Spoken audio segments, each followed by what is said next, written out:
and yeah. Right. Yep. Hey guys, how's it going? This is Seth Kniep, Keeping It Real. Thank you so much for being here today. I am very honored to be able to interview one of the amazing brains behind AmazeOwl. And so I want to introduce to you guys Oleg. And some people pronounce your name different depending on where they are in the world. Oleg, what languages do you speak? I know you speak multiple languages, a lot more than I do, but tell us what languages you speak. Hello everybody. So my native languages is Russian and Hebrew. I'm okay with English, as you can see. I have some basic Spanish and Lithuanian, and I like to learn Thai, Vietnamese. Wherever I travel, I like to speak some words, but yeah. So Oleg is truly what you would call a digital nomad. As you guys know, that's one of the privileges of Amazon is you can go and live in different parts of the world while you sell on Amazon. And one of the things I really like is when I get to interview someone who's not just a specialist in a certain area for online sales, but also someone who actually is doing it themselves. Oleg is a very strong Amazon seller. So I'm just going to ask you outright, because I know the questions comes up. How much do you make a month? Or however you want to share. How successful are you on Amazon, Oleg? It's good enough.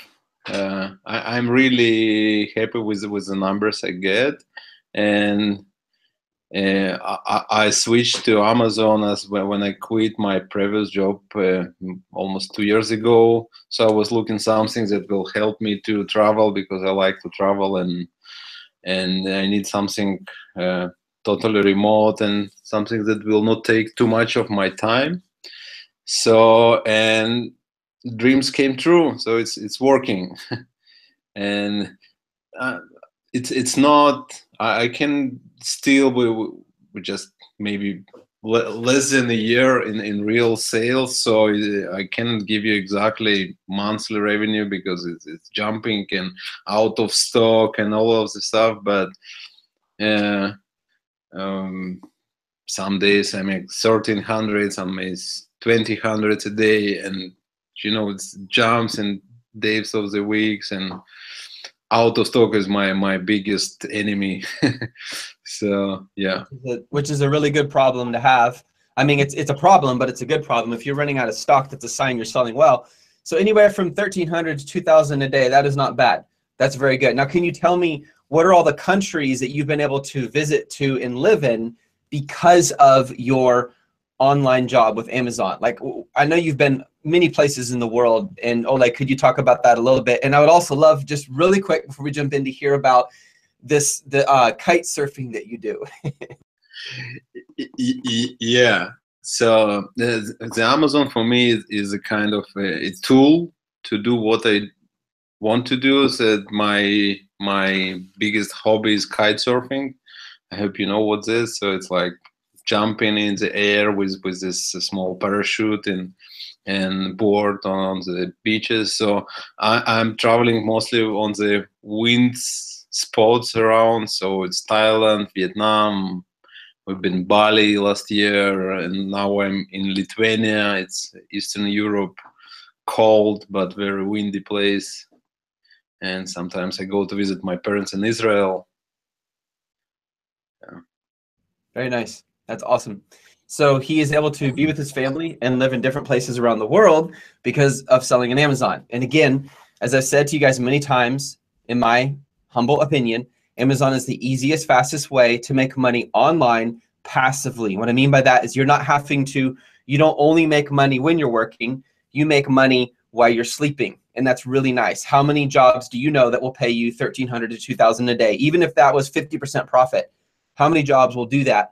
And also give you raises as you grow. Like it's incredible what you can do on Amazon. So today, as I announced, we're gonna talk about specifically about niche analysis. And here's the big question. So many people get upset because their product is not ranking. As you guys can see in the whiteboard here. Hope you guys like it. We just installed this in our studio. I like it because it almost looks like it just kind of came out of the wall, but allows me to use a whiteboard while I talk, and you can still enjoy the green color. Every now and then people say to me, they're like, man, can you please get a different background? I'm tired of looking at green. Well, I like green and I like black. But now you have some white. You can look at white and you can look at some blue and look at all these colors right here. But anyways, so I digress. Guys, the reason people get so frustrated with their products not ranking on Amazon, the #1 reason is a lack of niche analysis.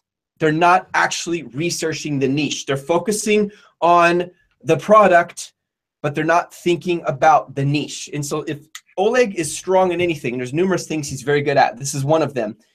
He is a niche analysis expert. I've learned very much from Oleg. I continue to learn from him. Every now and then, I will come up with a hack that he doesn't know about, and I'm very proud when I do. But most of the times, Oleg is finding hacks a lot faster than I am. So, Oleg, can you just help us understand when you say the word niche analysis, what do you mean by that? Yeah, I'm probably not very good to explain it to other people because as I see, not most of okay, most is the wrong word, but some of the user of AmazeOwl not really get this idea, and we're struggling to make it understandable. For me, niche analysis is okay. I have some iPhone cover here on my table. I bought it somewhere in Vietnam. It's very low quality, but anyway, when I'm trying to sell any product, it's important to understand. It's like it's a new world I'm going in. I'm going to sell iPhone cases, so I have to learn all the competitors that I will fight. I should understand the target audience. I should understand the price dynamics. I should understand everything. If I'm concentrating how to make the things better because the thing sells well, it doesn't work anymore. I have a friend in Thailand. He's also a kiter. He lives this dream. And by the way, I get this Amazon idea from him. And he entered this space maybe 5 or 6 years ago. And like, you know, old times, it was easier. So he told, you just pick any product, you just make it better looking, and you can sell. But now more and more people coming, and it's not the case anymore. So it's like, okay, I'm going to play chess, but so I have to learn all the rules. I have to learn all these openings and everything to get to some level.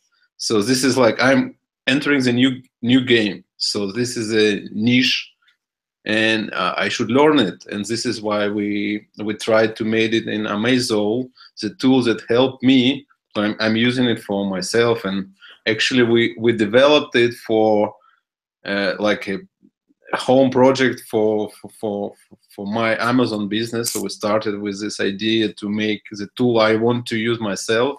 So I like numbers. I like to analyze things, and so this is a tool that helps to automate all this process and get as much information as you need, compiled and you know, put together, so you can make your decision. Do you want to go to play this game? Because there is some rules, and I hope it answers your question. But yeah, that's helpful. So I want to use an example that you've used before. Okay, so I'm going to New York City in August, and I look forward to meeting a lot of you guys here. We're going to have a meetup, guys, in New York City. We're going to be at a restaurant, most likely, and as anyone who wants to come and eat lunch can, we'll just talk about Amazon. It'll be really, really fun. So in August, I'm going to be in New York City. Now, even though New York is still in the US, guys, guess what I did before I decided to go to New York? I researched. Transportation is one of the biggest challenges. Damien, I think you're in New York, right? Or no, Daryl, your brother, Damien's brother, you know what it's like there. Christine, you're in New York. Like it's crazy there, especially if you're downtown New York City, Manhattan.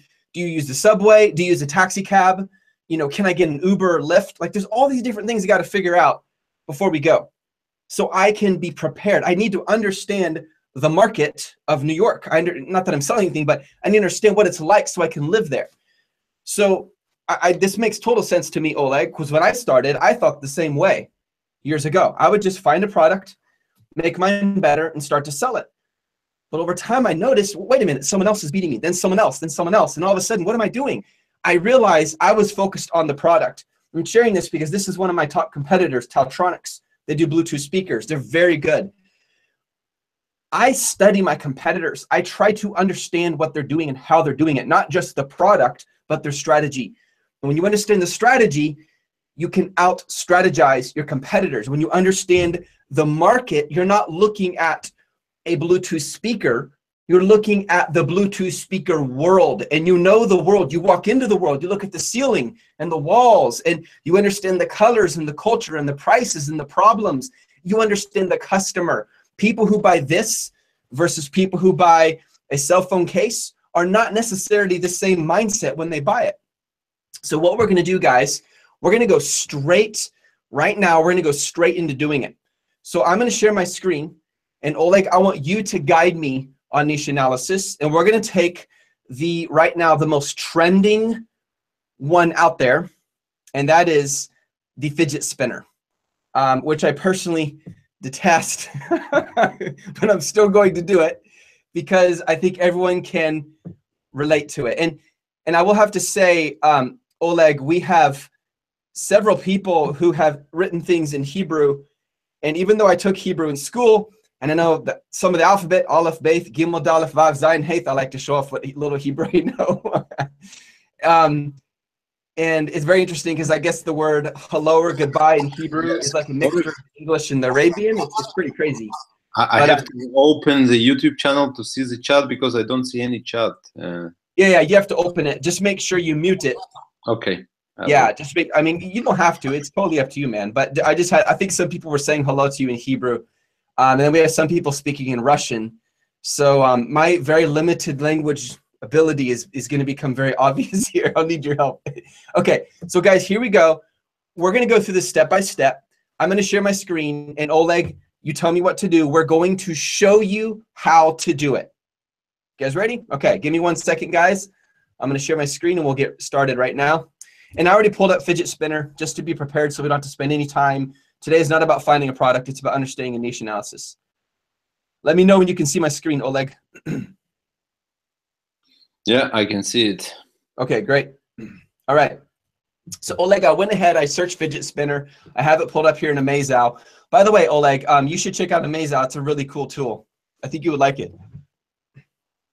Yeah, I check it almost every day. I still like it. So just so everyone knows, Oleg is one of the creators behind this. He is the, what would you call it, Oleg, the designer of this? I don't know. We have 3 co-founders, and there is no specific roles defined. So I'm mostly behind the product idea, but I do all other stuff. And so yeah, co-founders play. Yeah. So a lot of the strategy and the way this, like how this works, why this, why do we need a buy price? Why do we need competitors? A lot of the strategical thinking on this tool came from Oleg's brain. So Oleg, tell me what to do. I pulled it up. I checked competitors and reports. I made sure that all the products, the listings are relevant. So you tell me where to go now, man, on analyzing this niche. Okay. Let's get back to the first screen to get some overview. Yeah, no problem. And Oleg, as we go, I'll ask a bunch of questions too, just so you know. I might interrupt you a few times just to make sure everyone's following. Okay, ready to go. Can you please download the Google Trends information by clicking this click to load? Absolutely. Because it's very interesting. Yep, you got it. Okay, very nice. I love it. And look at this. And everyone who is here is like, yay. And everyone here is like, oh no. Oleg, there's a reason I didn't touch fidget spinners, brother. Oh, Yeah, I see a lot of people talking about make some liquidation of the stock of fidget spinners. right. So yeah, it's not good idea to sell, but uh, you know. Okay, so we can see the trends. Yeah, if you don't use Google Trends, it's very amazing tool to understand what's going on in the world about this specific keyword search. Yeah. So it's super hype in when it was in April, was no, in June it was, and in July it's going down. So uh, Yeah. It's dropping like so crazy. yeah. Okay, If you so have some decreased trend, it's bad idea. If it's going up, so it's nice. I prefer something more stable, but yeah. Well, here's one of the concerns, Oleg. Here's one of the reasons I never bought a single fidget spinner in my life as a seller. This right here, nothing, nothing, nothing, and then all of a sudden, boom, like a rocket. That concerns me. In other words, it's a new product. It's a new idea. And if it's a new idea, we don't know how long it's going to last. People will continue to buy Bluetooth speakers. I do not know if people will continue to buy fidget spinners. And I don't know how long it'll take for the market to be saturated where people have enough fidget spinning in their life and they decide to go with something else. But people will always listen to music. So if it was like this, maybe, you know, slowly going up like this, up and down like that. Can you see my mouse? yeah, I can see it. Then I would be more confident because I see overall the trend is going up. But going from nothing to super high, it makes me think it's not even a trend, but perhaps it's what we say in English, a fad, where something comes out, gets super popular really fast, and then as soon as it's no longer popular, it just disappears, like the classic fanny packs in the 1980s. Where would you go from here, Oleg? Now that we've looked at this, what else would you look at? Yeah, let's close it. Uh-huh. And the first thing I usually makes me red like red sign is the Yeah. median price. Okay, if Okay. you see the median price is like from all 26 good selling fidget spinners on Amazon, Mm-hmm. the average price is less than $4. Yeah. And I think we should go and see the history of some of them, because like we we Sure. we testing the like bad scenario, Yeah. what you should not do. So let me tell So everyone what we we're can, doing. yeah, go to competitors and Yep. reports. And I'll click on there. we can see the history, and I almost believe that the price were like 20 a month ago, but it went down to yeah. First of all, we can check the stats tab. Okay, so right here, everyone, see the stats. And by the way, everyone, just so you know, these are the 26 stronger or strongest performers that AmazeOwl found on Amazon for the keyword fidget spinner. That's what these are. This doesn't mean everyone who's selling, but the top 26, just so you guys know. Okay, clicking on stats. Got it? Yeah, let's go to the last chart. Yeah. And the blue line is kind of median price of all the sellers, and even for the last month, it's going a little bit down. You see, so Yeah.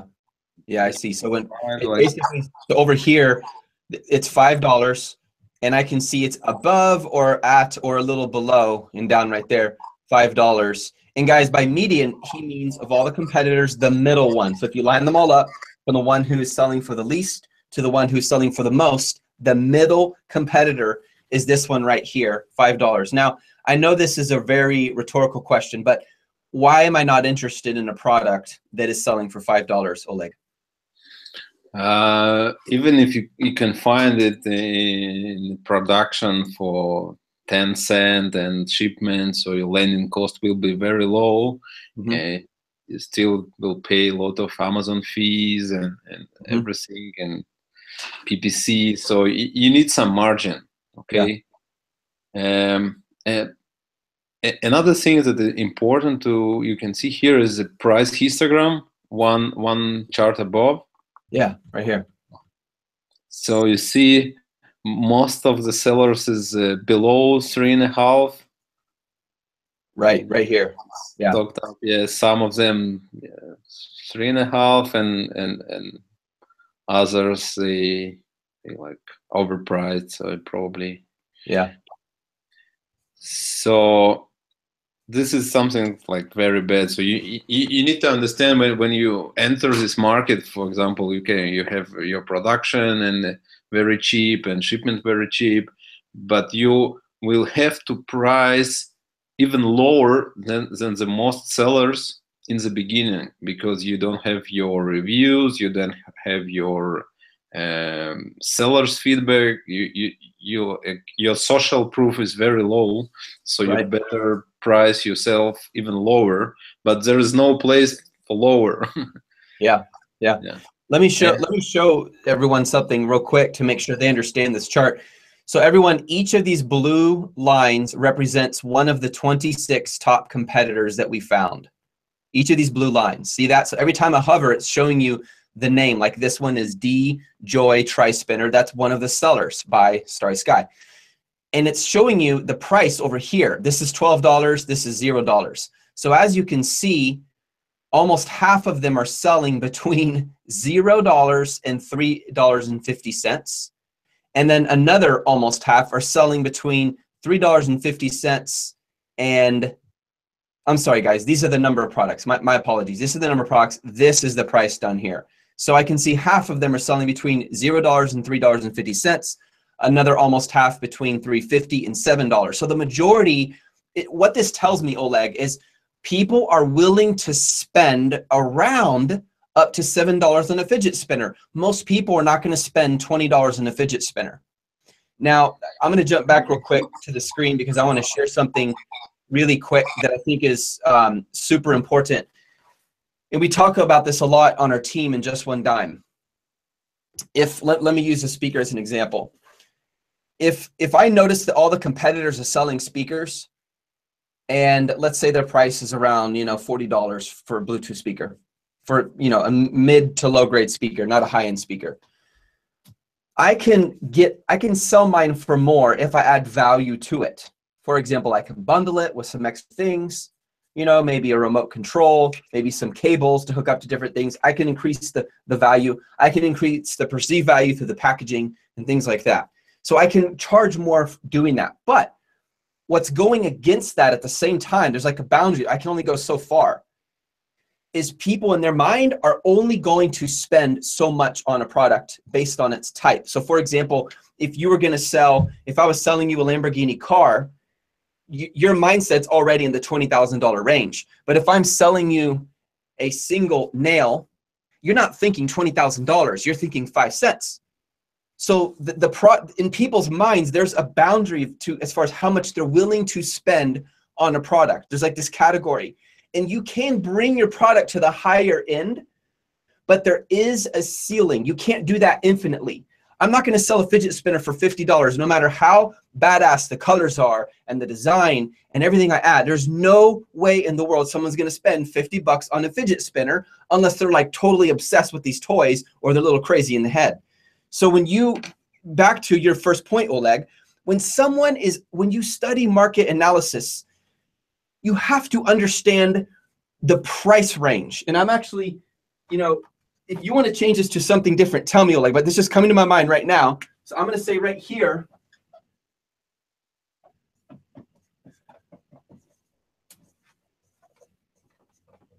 you have to understand the price range of your product. There is a limit of how far you can go.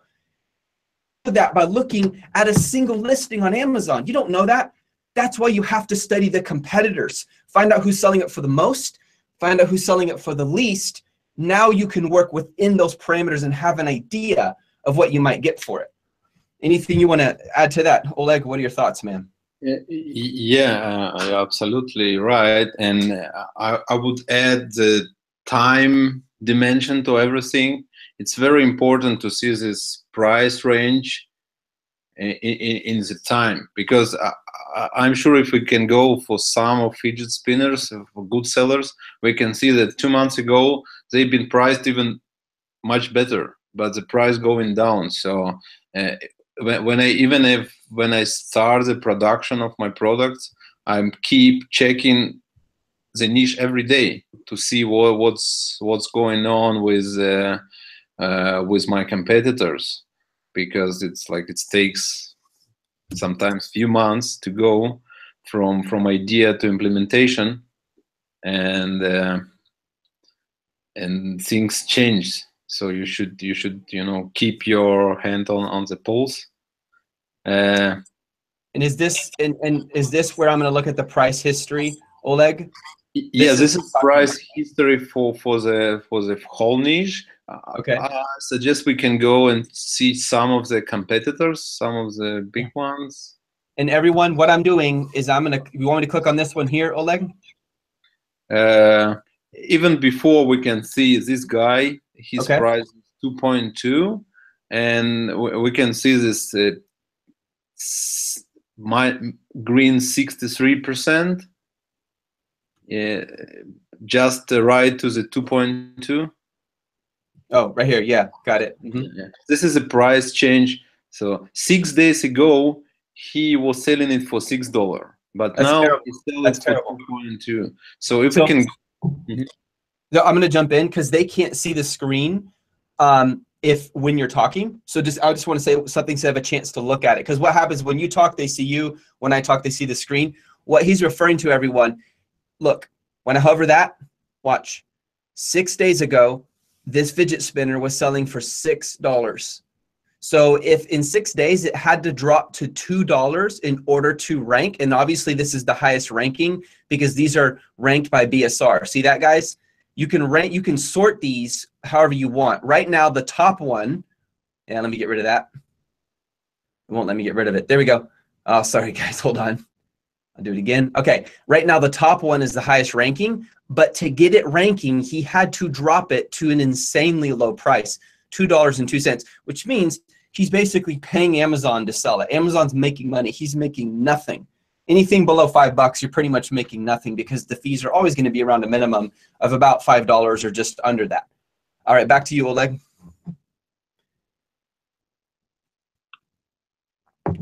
Let's go inside, and you can click the Balai fidget spinner toys as the title of it, so we can see his history. So what I'm going to do is I'm going to click on this title, everyone. I click on it, and that will take me to more details on this specific competitor. That guy right there looks really familiar to me.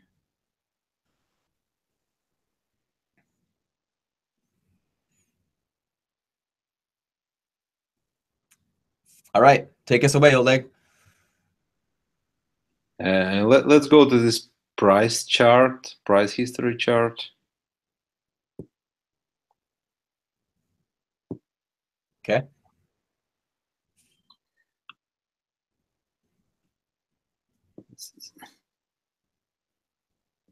Yeah, maybe this is not the best example I wanted to show, but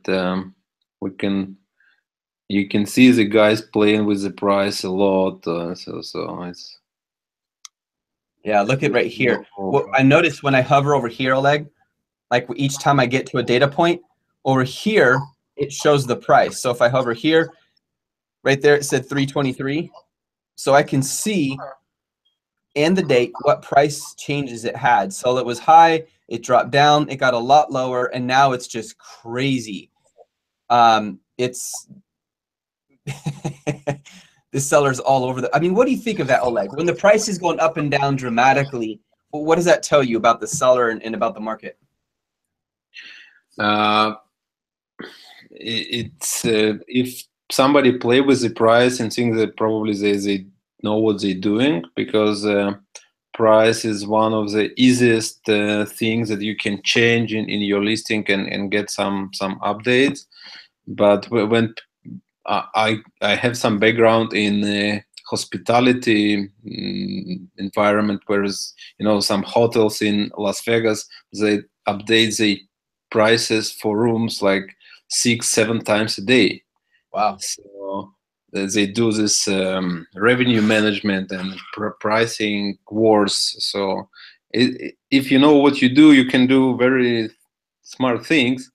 But this is a case like if you play, okay, you go $9.99 for example. I'm doing for my products that, like, I have one product that the average price is about $12-13. So when I'm out of stock and I'm up, I put $9.99, right, and get some speed and get some ranking on my main keywords I want. But then I go back to everybody, so I put it like 11 something, 12. And when my sales go too much, I put it like 12.30. But when you jump around too much, probably it's like there's no solution. So the guy trying everything. Yeah, and it also makes me wonder if he's getting a little desperate, because over here, you know, consistent, not too extreme, but here it's telling me, I wonder if this market is getting shaky. He's really messing with it because he's trying to get sales and trying to get it to rank, but he's having trouble. And most of these prices, he's probably not making a profit on. Oleg, may I ask you, and this was asked in the chat room, how many SKUs do you have? I need your help in SKUs. Okay, I was thinking what the SKUs is, but yeah, I have 6 SKUs for now in US and 3 in Canada. And hope so with six SKUs, and anywhere from 1,200 2,000 a day. So what you're doing is you are being very selective about the products you sell. You're going to make sure there's really strong demand, and then you go in, versus someone else with a different strategy. They might have, you know, 20 SKUs and make the same amount of money or more or less, but their you know, their sales are good, but they're not amazing. Is that correct? Is that part of your strategy? Yes, this is depends on your strategy. I'm very lazy person. I want to be most of the time. And every SKU is a lot of pain with supplier, with forwarder, with, you know, some you learn the audience. So for me, if the product is not sell more than, if it sells less than 100 a day on the average, I don't want to go. I'm looking for gems. Yeah, I'm, you know, want to. Very good. All right. So Oleg, so far we have price range. We've looked at the price range to analyze something to figure out if it's going to rank or not. What is the next step you'd recommend we do on this? Let's check another competitors. Okay. I want to see this example of price going down, and if we don't find it, so we can go to something else. Sure. There it goes. So at the beginning, if you guys remember, we were emphasizing focusing on the market, not the product. Well, that's what we're doing right now. How do we do that? We're looking at competitors. Why? Because the competitors signal where the market is, because this is what people are doing in the market. This is telling us something about the buyers on Amazon. What does it look like? What's happening? All right, Oleg, you tell me which one you want to pick. Let's look for this Heritage metal fidget spinner. It looks. Okay, you got it. This one actually looks kind of cool.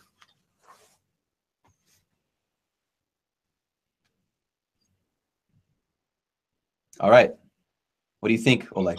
Yeah, if you scroll down to this price history chart, this is exactly what I wanted to show, that it was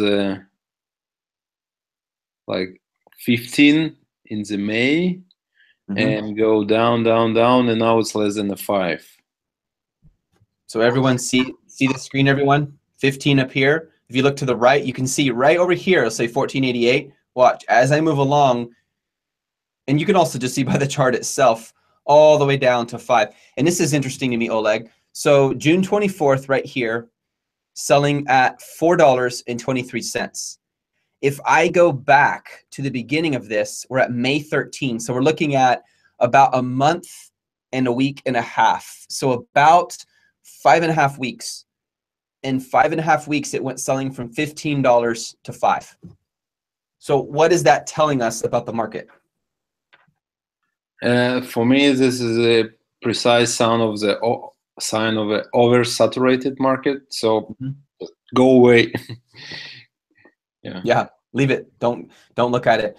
Now let's just pretend, Oleg, that this chart was really good. Let's just imagine, it was 15 here and it's 22 over here. What would you do next because so far we've talked about price range. What other data points would you look at to analyze a market niche in order to rank your product on Amazon?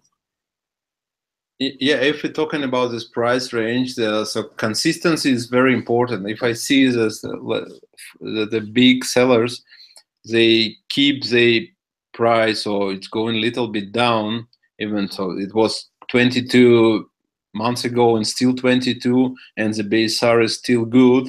So it's kind of a sign that I can be stable with my price.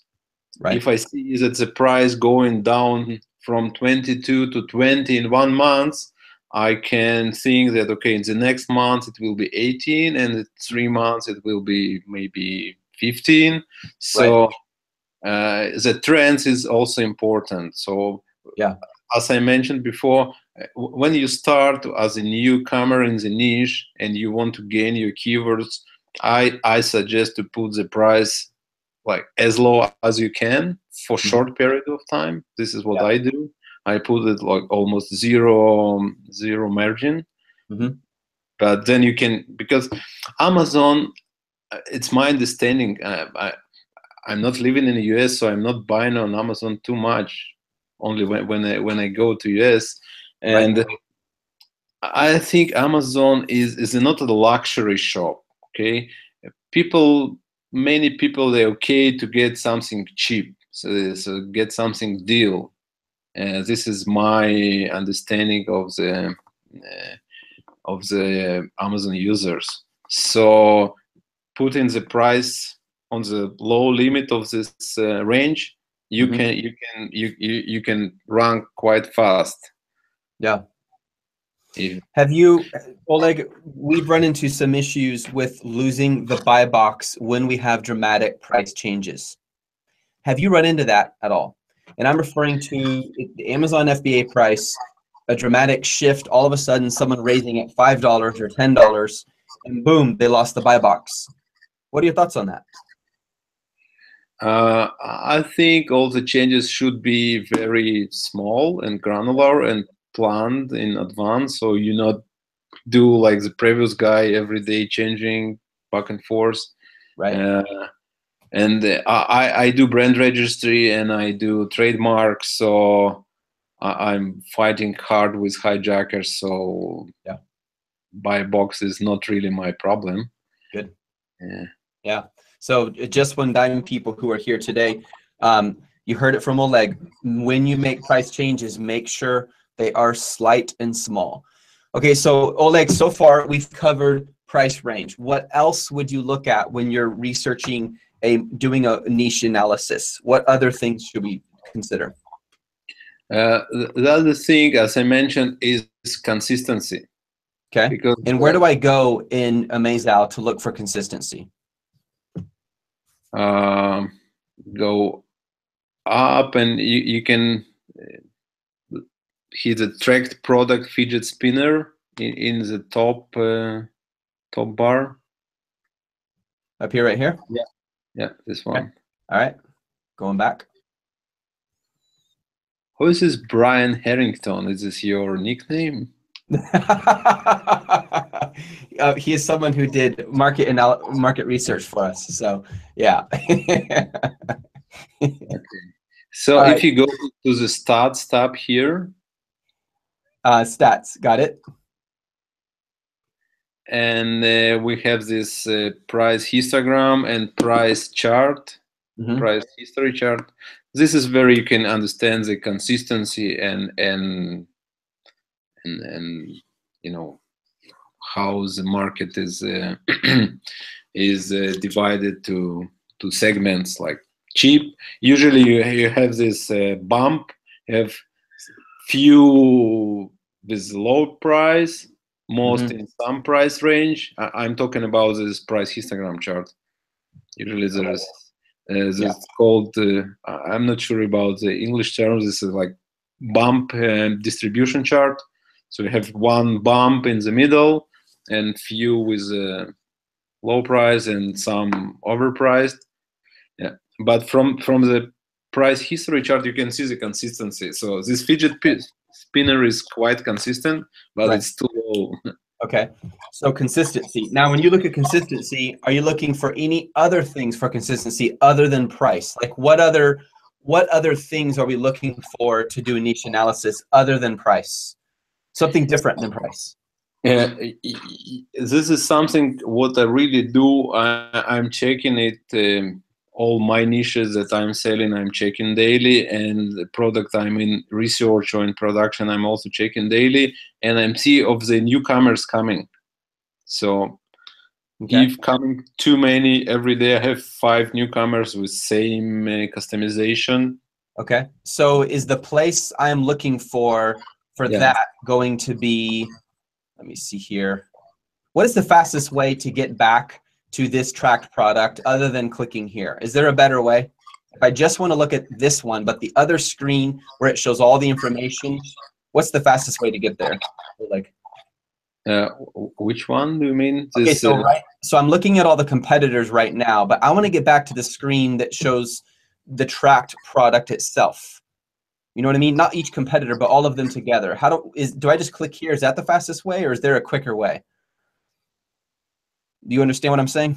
Yeah, this is the quickest way to hit the tracked product. Okay, all right, cool. So I'm gonna hit track products, and what I'm really looking for here now is, so we have people here, and we're like, okay, we understand the price now, and then you mentioned something about the competitors. So we want to see newcomers. So how do I find out if we have newcomers? Yeah, you have this number 26. Okay. Out. Yeah. Okay, so I got the 26. And so tomorrow, what do I need to do to see if we have new people? Yeah, there is an update button on, so right now it's gray because you did update 2 hours ago. Okay. But every day it became green, so it invites you to hit it. Okay. So you get update. By the way, soon it will be auto update, so you will not have to do it. It will bring the information automatically. Thank you. That is wonderful news. Many people, when they see update, they think after they go through competitors and reports and filter out the irrelevant ones, they think they need to hit update to update that. They don't realize it pulls in new competitors. So this is very good. Thank you, man. So I don't want to make sure everyone understands. So when this button right here is green, click it. It'll bring in any new relevant competitors. And this number right here will probably change. Now, Oleg, let's just say the price was really good for fidget spinner. Okay. And tomorrow I hit update. And now this number is not 26, but let's say it says 35. Should I be concerned? I usually do concern if too many newcomers come in. It's sign of something. Again, it depends on your strategy. I know some people that think, okay, if there's 26 people doing some good business and I'm super good in marketing, I can be number 27. But it depends on your marketing skills, and can you do some, some Facebook, Shopify, YouTube, some other things outside of Amazon. So for me, it's a bad sign. Okay. There is too many. Is there such a thing, Oleg, as there being too few? On the other hand, absolutely, yeah. If there is only 1 or 2. Some people saying 5 is a good number, but I think 3 is enough. If there is less than 3 people selling well of this thing, you're not sure. Maybe it's something they known brand, or they sell it for like just one dime thing, and they promote it on YouTube, and this is why they have this BSR, not because people come in and put fidget spinner on Amazon search. Gotcha. So you make a very good point. So, for example, one of those could be a top competitor. One of these 26, let's just say it's just two, because they're doing a promotion right now, and therefore, of course, they're getting a bunch of buys, getting a bunch of reviews. It shows up, but 2 weeks from now, it won't be here because its BSRs are not good anymore. So it's not really reflecting a market. It's just reflecting a flash in the pan. It's reflecting a sudden spike that doesn't really tell me about the market. We just have a lot of buys for some odd reason.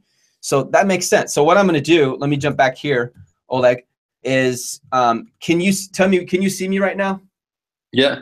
Okay. So I put here number of top competitors. This is really important. So we got price range. Second, we have number of top competitors. Oleg, I know there's no magic number when I say this, okay? But what do you recommend as, and I also know this depends on the product category. Again, Bluetooth speaker is very different than fidget spinner. I mean, I hate fidget spinners so much, man. I tried to find one just to share, and I couldn't even find one in the house. I think it's in the trash. But what is a good range of competitors, top competitors? Generally rule. You said 3 minimum. What's maximum for you? I think, okay, I'll try to bring all my insights on this. Usually this number, if you put the fidget spinner and you see 26, if I see less than 3, I'm skip. I'm go to the next one. Okay. If I see more than 3, I'm still curious what I do next, and I'm trying to check other keywords. So, for example, maybe you can find something that's called ADHD relief or anxiety relief or whatever, some keyword that will be still the same products that people going for. You can sell fidget spinner when people looking for anxiety relief toy or Well, I'm going to do it right now as we speak. So everyone, did you see what I did? And this is the nice thing about the established version of AmazeOwl, which, by the way, you do get that with the Just One Dime bundle. You get the established version with it. You can actually do up to 50 keywords instead of 3 right here. So what I'm going to do is I'm going to click on here, and I'm going to add anxiety relief. Whoops, I just misspelled anxiety. Anxiety relief. Is it IE or EI? I think it's IE. Relief toy.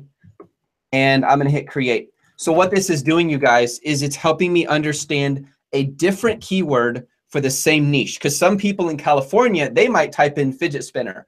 But people in Minnesota, they might type in anxiety relief toy. And people in Florida might type in something different, because everyone speaks different. So we're not trying to attach our hope to one keyword. We're trying to understand all the relevant keywords for the product that offers the same solution. Okay, so I did it, Oleg. Now tell me what you think. Now I added this. What are your thoughts now, man? Yeah, you see a little bit different story here. For anxiety relief toy, there is only 5 good competitors. Yeah, okay? Just 5. Yeah. Yeah, so this is a different story. Usually you can get this fidget spinner, the big thing, and then you can cluster it to some pieces like metal fidget spinner, blue fidget spinner, or whatever, or some anxiety relief toy or anxiety relief, or and you can understand, okay, maybe I cannot.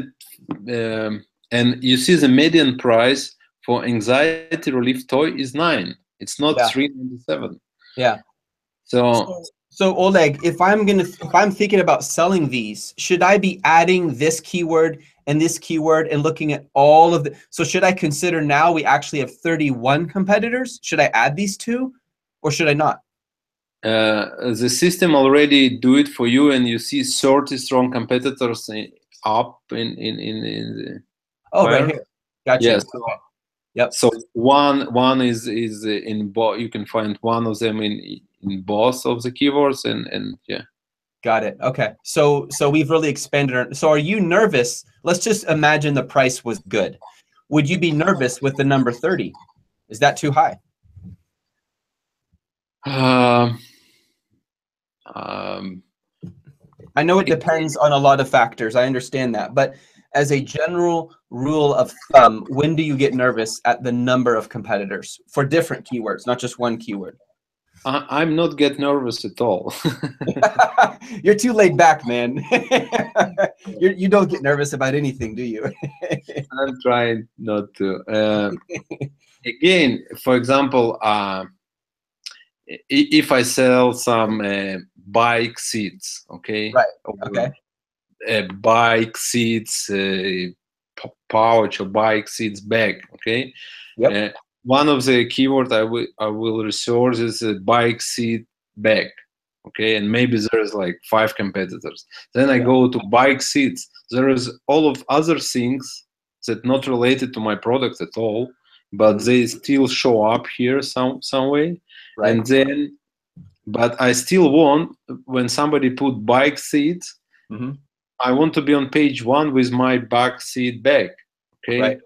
Okay. So they kind of competitors for me, but not in direct way. I got you. Yep. So what you're really doing is you're trying to figure out what keywords you want, the keyword markets you want to dominate. So you might not, if we were going with this product, you might not go after fidget spinner. You might rank and dominate the market for this keyword, right? So if someone types this in, you might come up on the first page, but if someone types this in, maybe not until the 4th page, because you're going to focus on this one, you see more opportunity. Is that correct, what you're thinking? Yeah, exactly. But the bad thing is in the search volume column, there is no data. Right. So probably this specific keyword, not many people looking for. Right. So what I'm trying to do when I do research, I'm trying to find at least 5, 10, 15 keywords with a low to medium volume, like up to 40, 50,000 searches a month. All of them should be with good median price or good price range, and number of competitors not more than 15, for example, right, on average. So this is my strategy. I always try to conquer all these small keywords. Yeah. And when it happens, Amazon see a lot of sales coming in from all this. You have 3 here, 5 from another one, and usually PPC bids for all those small keywords are also small. Yeah. So your PPC spending's not going crazy. Gotcha. Okay. But this is Amazon wants to sell more, and when it sees my product selling, it promotes me on the big keywords that I want. Like for the bike seat bag example, even if you have like 25 small keywords that you're selling 10 on each, you have very high BSR, and you will show up on the bike. Right. Expensive bikes, and you bike seat bag can be one of on the first page. Gotcha. Okay. What I'm going to do, and Oleg told me this, everyone, earlier, and he has a divide and conquer strategy, and we're going to dive into that deeper in just a couple minutes here, that he's willing to share with you guys publicly. First, what I want to take a moment to do is show you guys something. Give me 1 second, and I will go to a new tab. I'm going to show you guys, Oleg, as you guys know, it's from AmazeOwl, and AmazeOwl and Just One Dime, as well as Keyword Tool Dominator, as well as David Lopez and his team all got together, and we created a bundle. And for those of you guys who don't know about it, it includes 3.5 hours of coaching live every week for a year. You will get the AmazeOwl established membership plus the Keyword Tool Dominator. So everything on AmazeOwl we showed you, plus their product database, which is a filtered list of high potential products, plus a beautiful, ready to go, fully functional e-commerce website. Just to give you an idea, average price range for a really good website could be anywhere from 2 to 10 grand alone. This is a one-time payment for the year, and it includes the website. So what we did is we put together every single thing we could think of to help you succeed. It includes 112 hours of video already, exclusive video, not public, like this show right here is public. It includes getting a launch strategy with 30 to 50 legitimate reviews. It's really hard to get reviews today fast. We found a way to do it that honors Amazon's terms of service. I mean, it's packed with so much. And these are screenshots directly taken from either people on our team on Facebook or people on our team from their sales, just to give you guys an idea of what's going on in this program. So if you guys are interested, there's a bunch of testimonies. It breaks down everything you get. I mean, you're going to see here a lot of the coaches. These are real life people. I'm going to brag for a minute on my team. I've never, ever in my life worked with a team more devoted to helping people succeed and kick ass on Amazon. We are not one of those, oh, buy the program and bye, see you later, go have fun in the Facebook. That's not what we do. Last night, I spent about 3 hours researching and studying and creating a video to address a challenge we were having. We are constantly real-time helping you succeed. And there's 8 coaches who will help you in the Facebook community group. And I'm honored to say we've been able to partner up with AmazeOwl and include, check this out, guys. Watch. This is, I love this, Oleg. This is so cool. I go to product database. And by the way, Canadians, it is no longer beta version. AmazeOwl is now ready for you in Canada. So I can literally just have beauty up here. I hit search, and what it's going to do is pull up a cold filtered procured list of high potential products. They're already meeting most or all of the qualifications that I set in my settings. So I don't have to go hunting on Amazon. I can go through a filtered list. And look, there's up to 19 pages. This comes with the bundle. So again, I will say this. I would challenge, and I hope this doesn't come across as arrogant. My wife, my closest friends could tell you, I don't tend to be, I hope, not an arrogant person. I'm quite transparent about my issues and my junk and my shit. Excuse me for my French. But I would challenge any program out there to even come close to what we offer. Google Amazon coaching. I would challenge anyone to find what we offer. It's insane. This group is amazing. I wish I could take you guys to the Facebook group right now, but I won't do that because you're going to see everyone's names. There's about 50 to 60 posts a day, every question answered, and it's just on fire. Like, these are people I would conquer the world with. So again, if you're interested in joining an Amazon coaching program that will help you succeed. No, we will not lie to you and guarantee success. Some people do that. That's not true. You are responsible for your success, but we will de-risk you and help you as much as we humanly can. And again, I myself, Oleg, who's not even one of the coaches, she's with AmazeOwl, but he helped create that program. All the 8 coaches are successful. And by successful, I mean we make a living off of Amazon, and some of us a lot more than we even need. So again, I encourage you guys to check this out if this is something you're interested in. But I'm done with my pitch. I do want you guys to be aware of this because this is an awesome program. We've never offered this much value. 3.5 hours of coaching every week for a year. Like, where do you get that? One payment, done. Like, do you realize how many hours that is of so many people helping you succeed? That's why I love the people I work with. I would trust them with my money, with my kids. Like, they're incredible people. And I only work with people of integrity. And if they're not, they're gone. I kick them out because we don't have time to waste time with people who need to be, need their egos petted. I have no time for that. We're here for a reason. We're here to kick butt and succeed and help each other advance. And that's why we're here. Okay, so I'm going to go back to you, Oleg. Please tell us your conquer and divide strategy. And thank you for offering to share this freely to all these Amazon sellers here right now. Yeah. Okay. As a very small remark on your how we call it, ultimate package bundle, or yeah. So sorry, and I paid twice more for maybe much less package a year ago when I started my Amazon journey. So Yeah, it looks very interesting. I didn't watch your videos much, but we talk a lot, and I understand there should be very good things. And so if we're talking about this conquer and divide strategy, I think it's common things to do in any uh, it's word from Alexander Makedonsky, this ancient guy.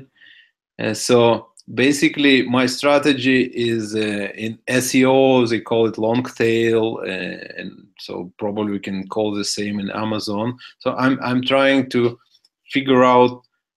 The first thing is that there should be demand for some product. Is there is good demand?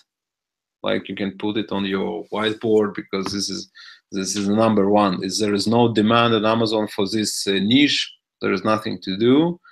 Then I can see that the price is good enough, and I can source it cheaper, and I could even put all my additions and customizations and still keep the price in the range of the competition, so I can be competitive still, even with the extended bundle. And then I see that the things is consistent, so it's not all this going up and down and everything. And then I'm trying to find a lot of keywords. Okay, find the keywords that all my competitors using, that I'm not English native speaker, so I'm using help of my native speakers colleagues to bring, synonyms and other names, and then you go some Spanish and some French for Canada, and in UK they speak they call things differently, in even in different states.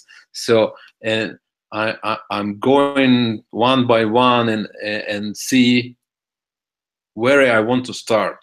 I usually start with the small ones, like small but with some search volume. Okay, if there is no data, probably like nobody's looking for this. It's not it's waste of time.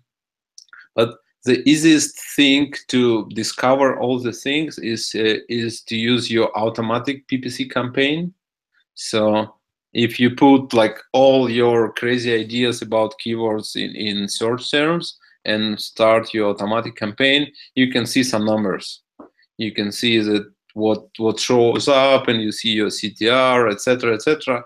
And then I have even the names of my campaign in PPC is like good keywords, page one keywords, and today conquer keywords for every product. So I put, okay, today I want to conquer this keyword. Oh, like it takes sometimes 5 days, week. And when I'm page one, I move it to page one, lower a bit maybe, or depends. Yeah. So I'm going not from the biggest like fidget spinner and try to this anxiety toy. I'm starting from the small one. It's much easier, it's safe, and then go higher and higher and higher.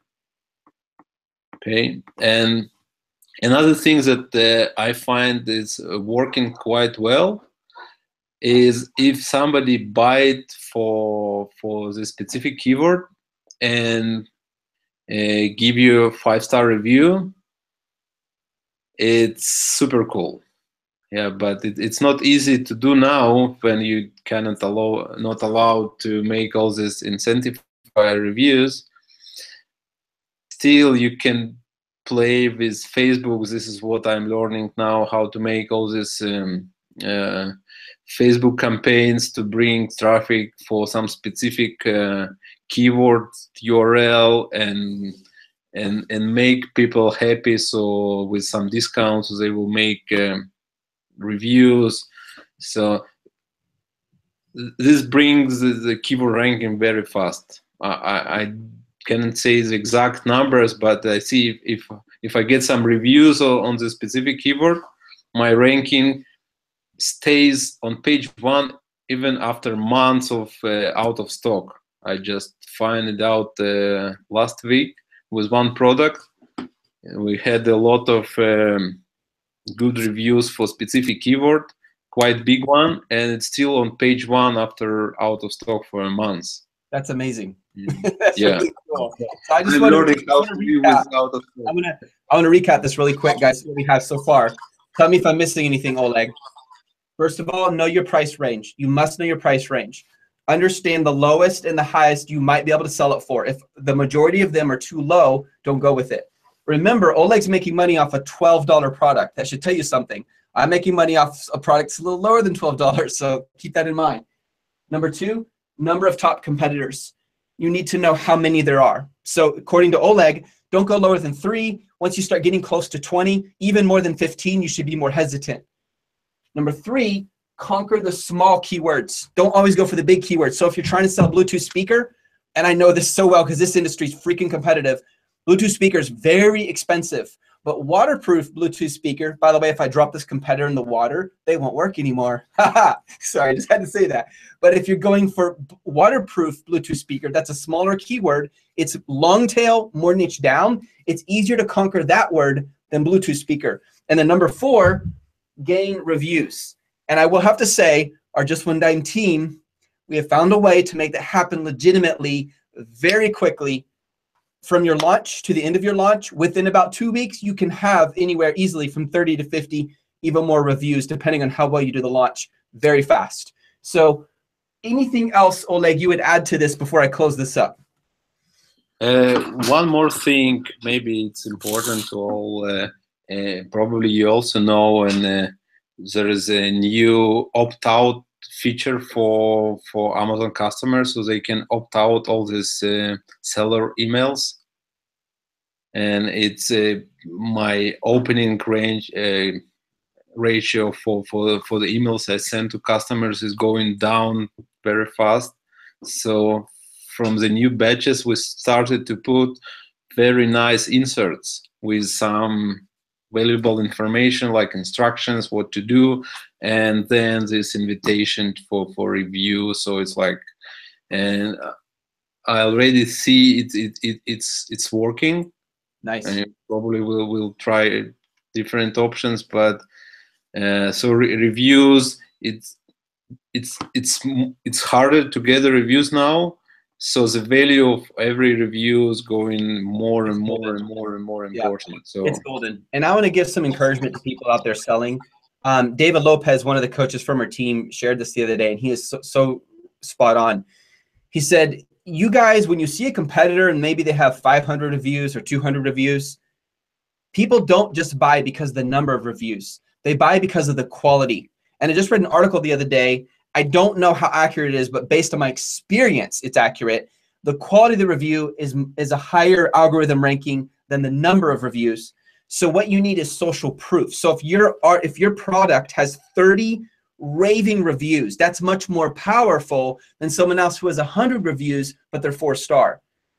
Because people want specific reasons, why should I buy this? And if those reviews are too elaborate and long with all these photos, oh, that was a professional reviewer. But if it's more short, to the point, hey, I liked this was hard, but this is what I really appreciated, and it's still a 5-star, that's powerful. It's social proof. And when you have social proof, people trust it, and they're more likely to buy it. And if your product is good as you say it is, it will stand for itself. You don't have to go back and fix a bunch of problems. So don't sacrifice on quality. It's never worth it. Oleg, it's been awesome having you here. Really quick, one question I want to answer. So do we offer coaching for people in France? Yes, it is international. We have people from 48 different countries in our program, people selling in Italy, France, Spain, Germany, Mexico, Canada, US, UK, people in South Africa, people in Romania, people all over the world. And as we grow, we're getting better and better and better at what we do. We have some coaches who specialize in helping you sell when you live in one country, but you sell in another. Some of us are better on the North American side because that's where we live. Others are better on the UK side. And there's a difference. People in the UK think very different than they do in America when it comes to buying on Amazon. So yes, we absolutely do provide that. Oleg, thank you, brother, for all this information. I hope this is helpful to everyone here, Just One Dime people, non-Just One Dime people. Take this and apply it and use it. If this helps you succeed, that's awesome. That is awesome. I hope you can succeed and make money and find freedom for you and your husband and your wife and your kids and your boyfriend, your girlfriend, your business life partner, so that you have freedom to do the things you love with the people you love. If you can do, I mean, that's what Oleg is doing. Oleg is very humble, okay? I have to like get him to brag on himself. He travels the world. He makes $1,500 to $2,000 or $12,000 to $2,000 a day in revenue, and he travels the world with his family, and he gets to do what he loves, and he has time to do other things like build AmazeOwl and other things. I mean, he goes, I keep forgetting, kite surfing. So he's a little crazy, but it's pretty cool. And for everyone who spoke in Russian and Hebrew, I'm sorry I couldn't answer your question. I need to make my next goal as I need to learn Russian and I need to learn Hebrew, because as our world becomes more international, that's more important. But thank you, Oleg. Thank you so much for taking time out of your day to be with us. I really enjoyed being here. And yeah, good luck to all of your students and everybody who's watching it. Oleg, I'll try to answer some questions in YouTube channel, but yeah. That would be awesome. And Oleg, privet. Did I say it right? Yeah, you say пока, like goodbye. Oh, pecan. Shalom. All right, guys, have an awesome day. Go crush it. Hey, whether or not you guys join our team, this is my last word. Go crush it. Don't complain. Don't whine. Don't blame the world. Stand up, run, and get out there and make it happen. You can make it happen, even when you don't feel like it. Get off your butt and go do it. And find a way to make it work. When you move into the mentality, oh, well, this isn't going to work, that's where people who fail go. Think this way. Okay, fine, this is hard. I will find a way. Hey, when I started, I had no experience. When Oleg started, he had no experience. We didn't know anything, but somehow we found a way. I'm not saying it makes us special. We had to work hard, and we still have to work hard. But Oleg said he's lazy, and he still makes money. All right, good. See you later, Oleg. Thank you again, brother. Bye. All right, bye.